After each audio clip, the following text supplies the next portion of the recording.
Russell viper. সাবধান সবাই, এই সাপের বিশেষত্ব হচ্ছে এরা খুবই বিষাদ। কাউকে ছোবল দিলে অ্যান্টি ভেনম দিলেও বাঁচার সম্ভাবনা 20%। অ্যান্টি ভেনম এটারটা নাই এ দেশ, আর এই দেশের জলবায়ুতে প্রকৃতিতে এদের কোনো অবদান নাই। আরও ভয়ঙ্কর ব্যাপার হল অন্যান্য সাপ সাধারণত নিজেরা আক্রান্ত হলে কিংবা সরাসরি কারও সামনে পড়লে ছোবল দেয়, অন্যথায় কামড় দিতে আসে না, বরং পালিয়ে যাওয়ার চেষ্টা করে। কিন্তু রাসেল ভাইপার দূরে থেকে মানুষ দেখলেও তেড়ে আসে আর কামড় দেওয়ার চেষ্টা করে। অন্য সাপ একরকম বিষ ধারণ করলেও রাসেল ভাইপারের বিষ একই সাথে 5 থেকে 6 ধরনের হয়। এই সাপ খুবই দ্রুত বংশ বিস্তার করে।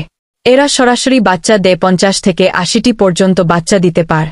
সম্প্রতি রাজশাহী, নাটোর, পাবনা, মানিকগঞ্জ, মাওয়া, পদ্মার তীরবর্তী এলাকায় এই সাপের উপদ্রব বেড়েছে।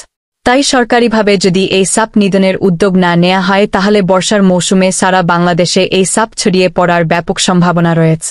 আমরা তো ভাইরাল বস্তু ছাড়া শেয়ার করি না, ভাইরাল না হলে প্রশাসনের নজরে আসে না। জনসাধারণের উপকার এর জন্য শেয়ার করতে পারেন।